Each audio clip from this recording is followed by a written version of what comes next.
Good afternoon. Welcome back to another video. Now, today we're going to look at Trump's first 100 days in office. And this week he's celebrating his 100th day in office. Trump came into office in January 20th, that he was sworn into office and as the president of the United States for Trump 2.0. And has it not really started off on a bang? But that is what Trump is all about. He likes the showmanship.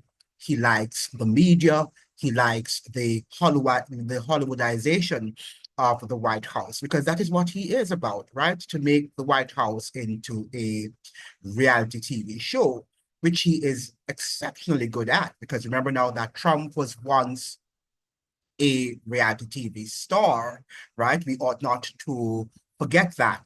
And that is what has given him, in fact, propelled him to the presidency of the United States as his fame became cemented in the psyche of United States citizens.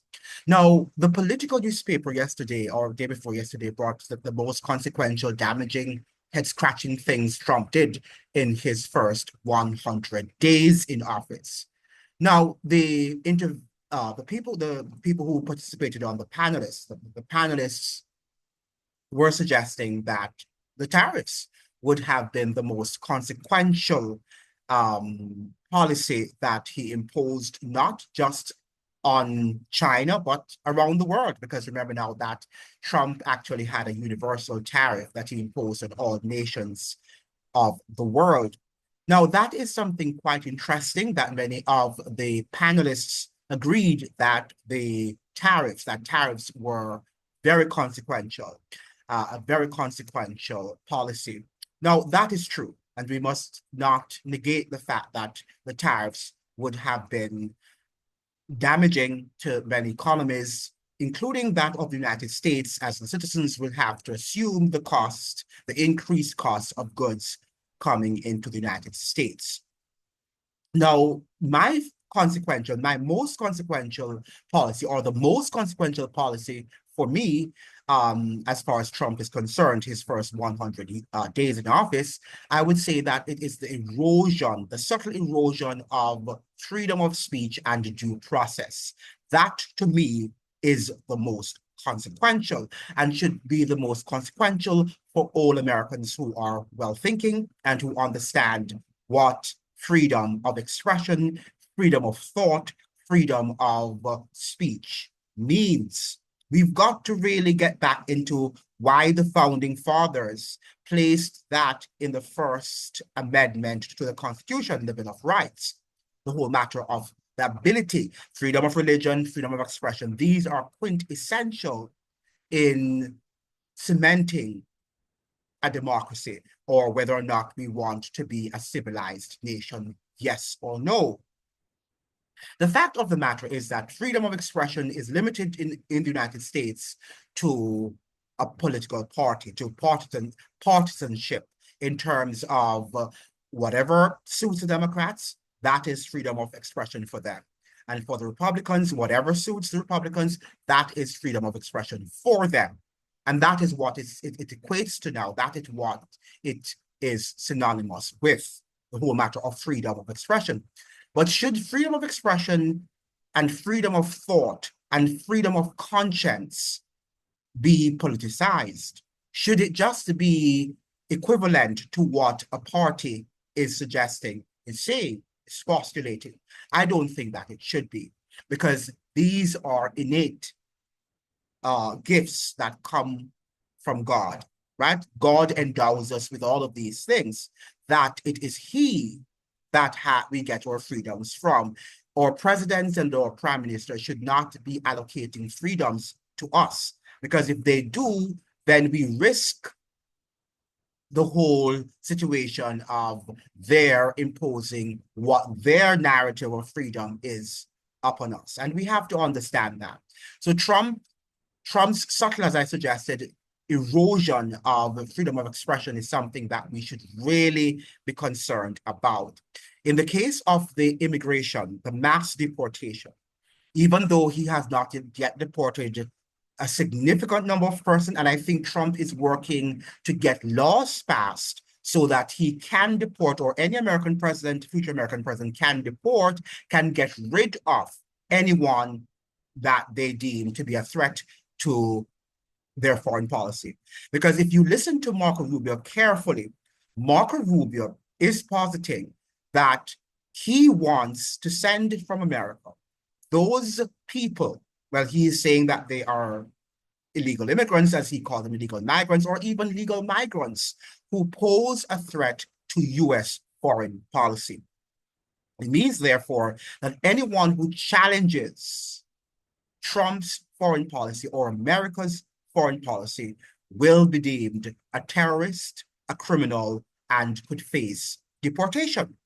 Now, we have also had Trump on record suggesting that even Americans who are in prisons and whom he deems to be criminals can also be sent to El Salvador or any third country. Now, Politico yesterday, or day before yesterday as well, I can't remember if it was yesterday or day before yesterday, carried also a story in which Politico suggested that Marco Rubio is actually looking for and engaging third countries who will be willing to accept people who have been deported from the United States, so-called criminals. Now, remember now that they can't be criminals, or they will not be, justified as criminals if they have not gone through due process. And that is the problem. That is the conundrum that we face at this juncture of United States history, that the United States no longer sees the need to actually enter into, to have these people be represented in courts and to be tried fairly in a court of law to see whether or not the allegations of the executive stands or does not stand. Now, something that is also very, very interesting and very preoccupying, very worrisome to say the least, is Trump's also assertions that, and not only Trump's, but the administration, the Trump administration's assertions that the courts, the United States courts, including the Supreme Court, does not have the right to actually engage in any matters relating to foreign policy.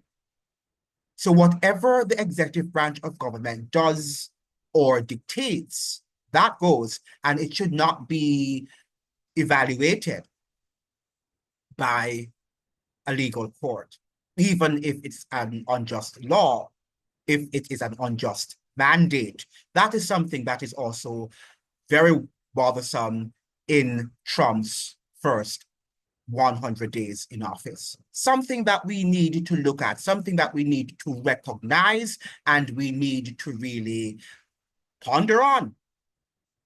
These are thoughts that we need to ponder on. How is it now that Trump is suggesting that only the executive branch, which lies in the power of the presidency, to dictate what happens abroad and whatever policies that he is actually pursuing abroad, be they criminal, be they illegal, illicit, that the courts cannot determine what these policies are or should not intervene in the decision made by the executive branch of government.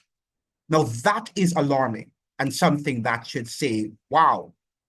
Now, if we don't have due process anymore, if the judiciary is slowly losing its power to safeguard the rights of American citizens, and not only American citizens, but anybody who comes in contact with American acts of injustices, if they don't have that sort of role, if they can't cement their legal authority anymore in the United States, then America is now a monarchy. America is practically now a monarchy. And that is the fight that is happening right now. That, to me, is something that is very consequential in Trump's first 100 days in office.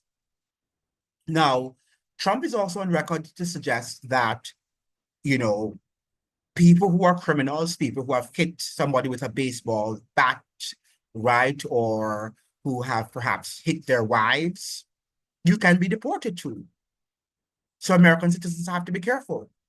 Now, when you see a president saying that he's going to send them also far away, Rube is suggesting that he wants to engage third countries which are far from the United States, in which they cannot come back. So when they're sent to Timbuktu, right, to the North Pole, if you will, then they won't find their way back to the United States. Now, what we have in government now in the United States is pretending to be a moral agency in which they're suggesting that they are the saints and the people that they're deporting are the criminals. But we heard that Trump is a convicted felon and that he was tried in a court of law and that he was convicted of how many crimes that they charged him for. Now, it is amazing to see how a similar person, a similar character can go back to the presidency and now is not willing to keep American citizens in America, in American prisons, to be tried in a court of law and to be dealt with fairly. Trump wanted to be dealt with fairly. And for that reason, he was very angry, or supposedly so, because we don't know if this was a game. To me, it seemed like all of what took place between last year and the year before, with Trump being in the court of laws and all of that stuff, was all a game, was for a show. That is what it seems to me. But let's go back to the tariffs and free speech. If people are not able to express themselves in terms of really what is happening in the United States, then how are they going to come up with solutions to the intractable problems that afflict the United States of America? They won't be able to come up with any solutions, any practicable solutions. They won't, because there is no freedom of speech. They're allowing us to have rational debates in which we can agree and disagree, which we can have consenting and dissenting voices. We're not hearing that. We're not seeing that in the United States of America. And it's something that we have to really pay attention to. How is that? How is it that the United States, a country that was founded on the whole conception of freedom, the bulwark of freedom, the bastion of religious and civil freedom in the world, right? How is it now that we're seeing that she is decaying into becoming an advocate, a proponent of authoritarianism? That is something that should be of great concern to all well-thinking people. All right, to all well-thinking people. But I'm not sure if that is not the, I'm not sure if that is the case for most people, because we're so partisan in our analysis of the politics. So that is something that is rather interesting. Now, with the whole matter of the Mahmoud Khalil case, and he was a student at the Columbia University, and he was apprehended by ICE for speaking out against Israel. Now, we're seeing in the United States where the likes of the Secretary of State, Marco Rubio, is suggesting that anyone who speaks against United States foreign policy, particularly towards Israel, will be deported because they will not be deemed a friend and ally of the United States. And that is what is happening right now in the United States. We're seeing people at this point being deported because they're standing up for people's rights, the right of free speech, the right to call out sin by its rightful name. And we know that there has been a genocide going on in the Gaza era, and right now you cannot speak. Now, this also is smacks of what happened during the pandemic, when people could not speak out against what was happening in the world of the V, right? I won't call the word in terms of the jab, right? People could not express their concerns about that particular medical intervention. And the people on the right would complain that we want freedom of expression and they believe in freedom of expression. Now that the right has come into power under the leadership of Donald Trump, we see that the right is now falling for that trap that people should be deported, you know, in droves, and that they support them. They don't need to face any due process, right? They don't have to be tried in a court of law.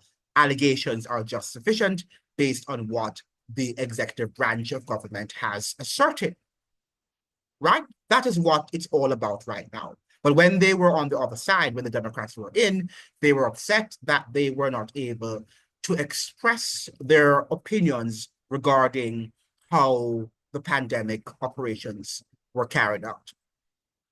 So we see now the hypocrisy in politics, in the politics of the United States of America and around the world by extension.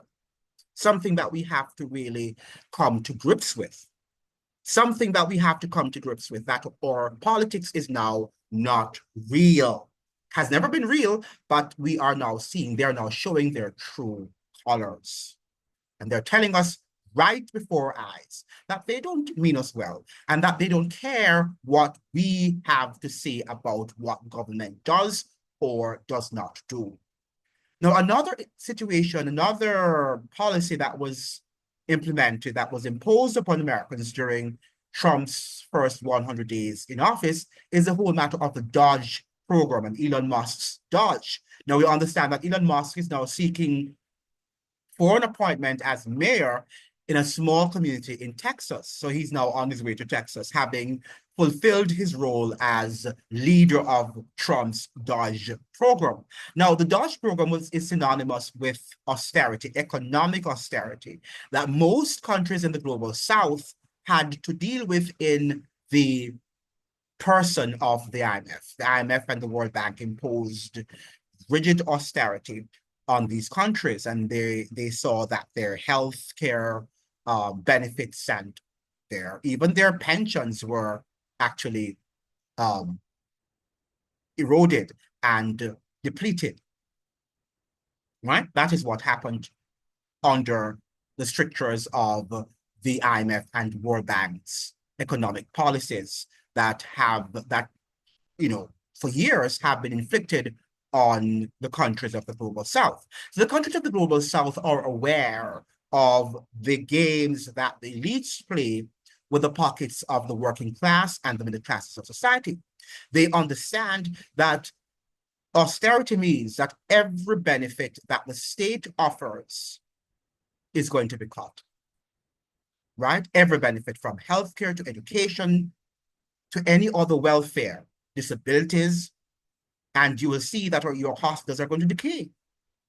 Your hospitals, the facilities already in the United States are decaying, have been decaying for years, and cannot be maintained. Now, one of the things that I don't like about the American political pundits, and I listen to quite a number of them, is that they give you this illusion that the United States is a democracy, is still a democracy, and that it is operating in a transparent state. So there are actually no bad actors behind the scenes dictating the policies of the presidency. We don't have a military-industrial complex. They're not contextualizing what is happening in light of American imperial ambitions. They are not doing that.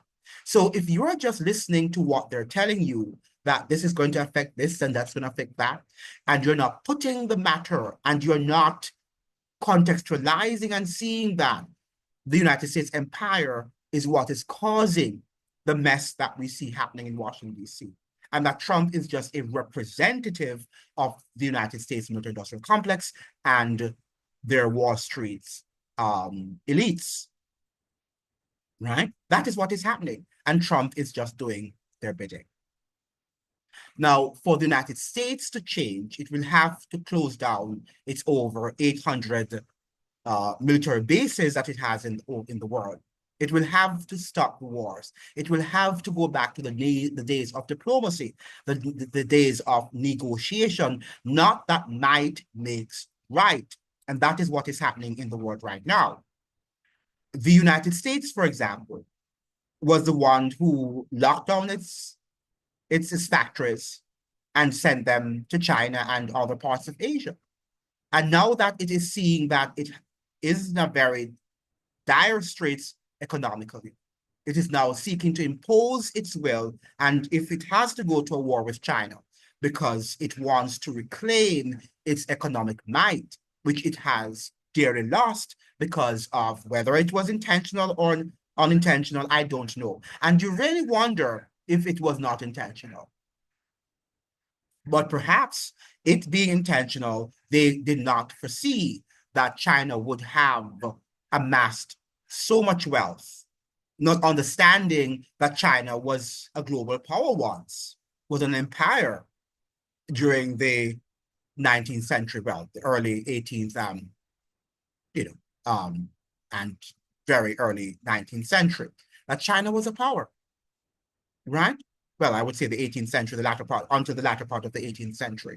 So China was a power, was a global power. So China is not a babe who doesn't understand how to manipulate and how to grow its economy, right? It's not a Jamaica. It's not these so-called colonies that we had that the Europeans had colonized. Remember now, the Europeans never colonized China. They weren't able to colonize China.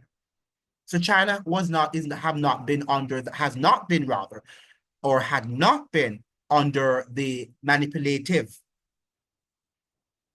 psychology of of the Europeans. So they know they don't have that enslaved mentality. So they were able to build and to more manipulate the Westerners into making things work for their people. So did they start out rich? No. But eventually they were able to move up. And with the United States in 2001, um, allowing China to be a part of the WTO, the World Trade Organization, that was when the rubber hit the road, and that the United States was now decaying, was now declining economically, and China had started to rise. Remember now it was after 2001 and 2005, we started hearing about China and its growth because they had involved it. They had actually placed China into the World Trade um, order, the World Trade, what you call it, the WTO organization, the World Trade Organization, right?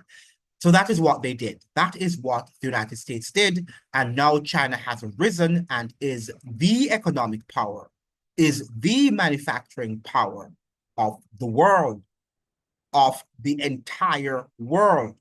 And the United States seeks now to demolish that might, that economic might that China has built. Now, that is something that we have to have very nuanced discussions about and not just frame it as China versus United States. But we have to look at the interests which are involved in that sort of trade warfare, because it doesn't have to do with the fact that the elites want Americans and the working classes and the middle classes of the world to do well. They don't want that. They're just fighting amongst themselves for their own economic interests. But it's very important that the middle class and the working class of all nations fight for their economic interests. And that is what discussion should be all about. But we have merged the discussion into, oh, it's China versus the United States, and I am on America's side or I am on China's side. But these elites are not on your side. Be they American or Chinese elites, they are not on your side. And that is why we have to fight for ourselves, right? Now, let's go back to the deportation scenario of Trump, right? And we understand that he sent this Salvadoran native whom he has accused of being a MS-13 gang member. But, there's some of the politicians in the United States are suggesting that he was not. And I'm not here to say that he was or wasn't. I don't know the man. But the fact is, that the fact that the judge had ordered him to return the flight, Kilmar Garcia, right? Kilmar Abrego Garcia, who was sent actually to El Salvador. Now, the El Salvadoran president went to the United States, that is Bukele, and he suggested that he's not going to send a criminal back to the United States. Now, how does Bukele know without having tried his citizen, a man who is Salvadoran, without having allowed him to have been tried in the United States, to have received a fair trial in the United States? How can he just say that haphazardly in the White House that Kilmar Abrego Garcia is a criminal?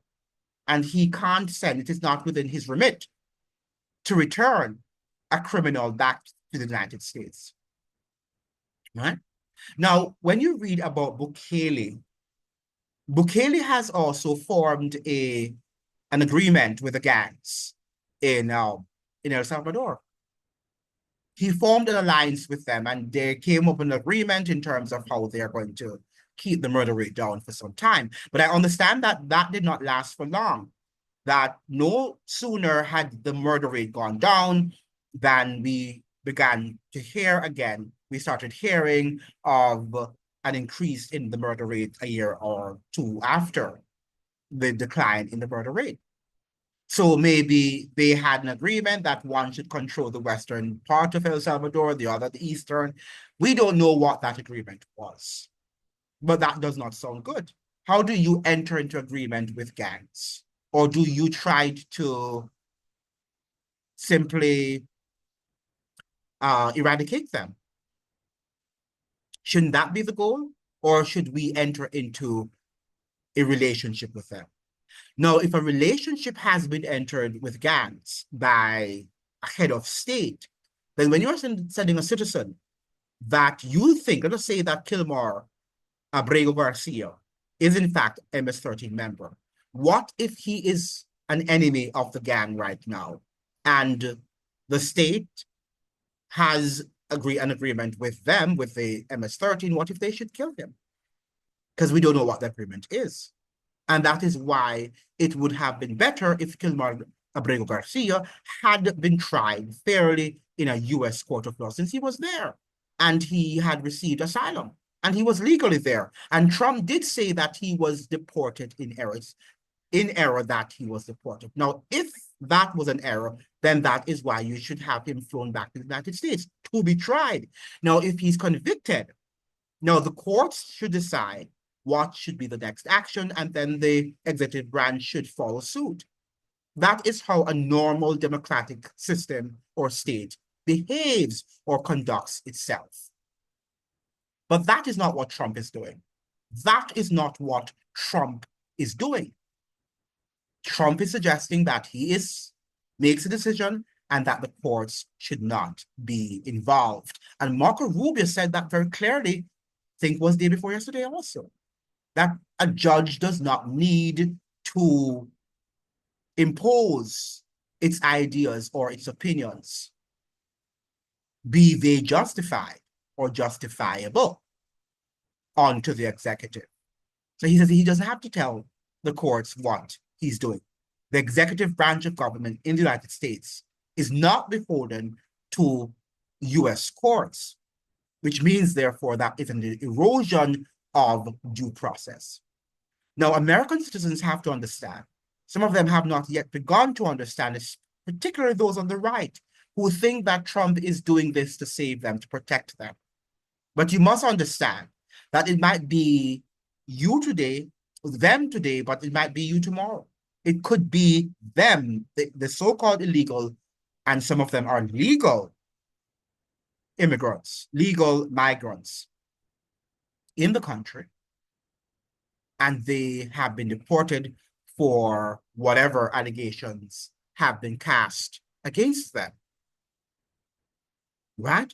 So we have to be cautious about what we say and how we respond. And let us be fair, even if we don't like someone, we need to be fair, because injustice to one person is going to be injustice to another, right? So it might not happen right away, but we know that if we don't stand up for the rights of our fellow men and women today, that the same injustices will come to haunt us tomorrow in the long term.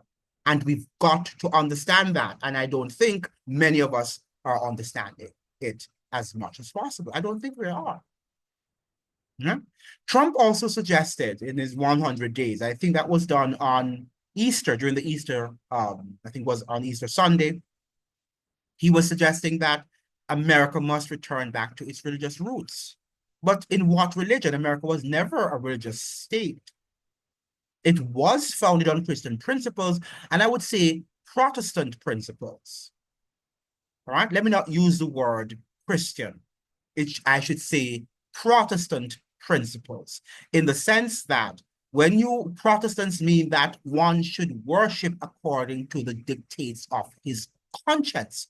So if I want to be an atheist because based on my conscience, I believe there's no God, then that should be your priority. Once you are not imposing your will on someone. Of course, you can have people who you might, be like missionary for atheists. I don't know if you have that, right? But once you're not telling people and forcing your will upon people, you can have your congregation, you can have your congregants, right?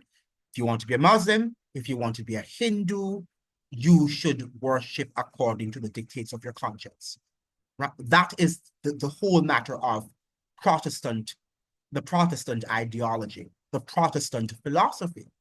It is not that it is imposing a Christian or Buddhist or Hindu religious worldview on citizens. And that's what Trump is doing, or trying to do, is attempting to do. Yes, I understand the pervasive immorality in America, and we should also blame the Democrats, but they were the ones who started to impose their secular religious fundamentalism on American people too. When you talk about the gay rights and you talk about all of the transgenderism and the woke ideology, which is rooted, it has a religious overtone. It does.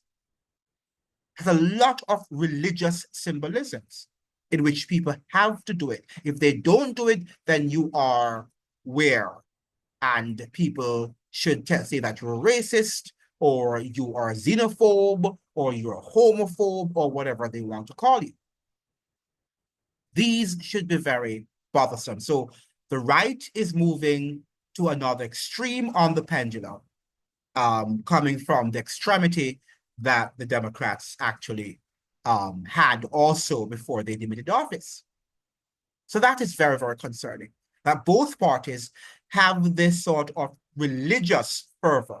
One is a secular religion, and one is a more spiritual, traditional religion that is not the religion that is in tandem with the ideologies of the Protestant Reformation. Something that we have to understand. And I think Trump's version of Christianity, even though many people say that he's not Catholic, but Trump got to the presidency with a Catholic vote. That's a fact. The fact of the matter is that Trump received the Catholic vote. The Catholic vote brought Trump to the presidency. And he is now, at this juncture of the history, he is imposing ideologies onto American citizens that are going to be dangerous, because America is not a Christian country. And when he says a Christian country or Christian nation, what version of Christianity is Trump talking about? And I can tell you that it is the Catholic version of Christianity that he's talking about, because everything that you are seeing now that's being carried out in the United States of America has to do with the resurgence of Catholicism in the United States of America. I had something here. I don't know if I have the book where I'd put that book. I would have to get up and, it's not going to be possible right now. But it shows you that the Catholic is working laboriously at re-establishing its authority in Protestant America, because Protestant America perhaps has been the most potent wound in the Catholics' arsenal for many years, right? In the Catholics' wound as a woman, as a harlot woman. That has been that sore, and that sore has lasted for over 270 whatever years, in which the United States has been in existence, right? So now is the time when the United States citizens are least aware, are least knowledgeable of what is happening around them to make it strike. And that is what it is doing at the moment. And everything that you're seeing Trump is doing, from the erosion of free speech, the erosion of due process, wanting to send American citizens away if they do not, ascribe to the foreign policy or the domestic policies of the United States and its president. I think that it reminds us of the period of the Middle Ages, the period of the Dark Ages, when the Roman Catholic papacy controlled Western Europe, right? That is what it really smacks of and is bringing back to anybody who has any memory of the past, right? We have to jolt our memories and say, where are we going to? We have seen this before. We have seen this sort of evil before, and we are witnessing a resurgence of even a more potent form of religious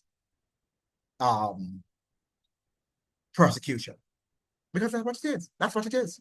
When somebody can tell you that you can't express your idea about a particular state, when you can't criticize a particular foreign policy that the United States is implementing or is practicing around the world, or even a domestic policy, it means therefore that that's a religious state, because that's a dogma, and you can't go against the dogma.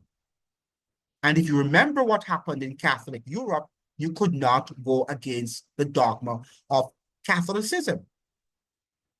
You could. If you did, you were burned at the stake. Now, Trump is talking about being imprisoned, and he's talking about reestablishing capital punishment in the United States. So we are heading for some very bumpy, serious times in the United States and around the world. But nobody seems to be talking about what is really taking place and the consequences of these things. We've got to really get to an understanding.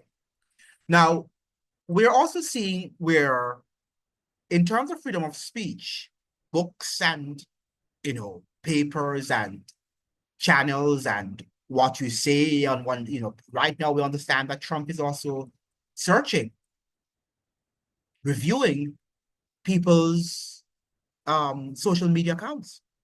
So when you're traveling to the United States, if you're traveling and when you're traveling to the United States, you have to go with the understanding that your emails can be opened up, or they ask you to open it, you have to open it. Your Facebook accounts, all your social medias accounts your social media accounts can be reviewed. And if there is any expression of anti-Trump sentiment or anti-US foreign policy, then you can be sent back home. Now, what is very troubling to me, since Trump is actually having people or seeking third countries to which to deport people, will he deport you back to your country? And that's what is really bothersome. Will he put you on a plane and send you back to Jamaica or Trinidad or wherever you're coming from? Or will he send you to a third country where you have actually no connection and no affiliation with? That is what we have to ask ourselves. And we need to really get a very unequivocal, a definitive rather, response right? That is what we need at this point in time. But the whole matter of free speech is something that I find to be the most consequential of all of Trump's executive orders, the erosion of free speech. Because without free speech, without freedom of conscience, the United States is only a banana republic, as you see in many Latin American and totalitarian states. That is my opinion. I hope that you will begin to look at these issues and don't take what Trump is doing lightly. And there might be bumps in the road in terms of how the judiciary handles whatever he wants, but he's getting away with a lot of things. He's getting away with a lot of things, and it begs to ask the question, are they playing a game with the lives of the citizens, pretending, being hypocritical when they, most of them, I'm not saying all, because not everybody, you can't put everybody into a similar box. I'm sure that there are people on the Supreme Court and on all of the courts in the United States who are decent, law-abiding citizens and who are standing up for what is right. But unfortunately, the majority always counts, and the system is corrupt to the core, and they might eventually lose the battle, right? Because society is just corrupt, and there is no transparent medium or media through which we can get our news and we can be informed. And because of that, there is a dearth of information, and we can only depend on a few people, and even those few people on whom we depend do not have access to a lot of the information that we would like to be exposed to, unless somebody leaks. There's some leakage or something there. And from time to time we do have leaks in information, but that is not going to help. That is not going to help us to maintain a form of democracy, because government by right should be the servants of the people. And we can only have democracy when governments fear the people. When people begin to fear their government, then we know that we have a totalitarian state.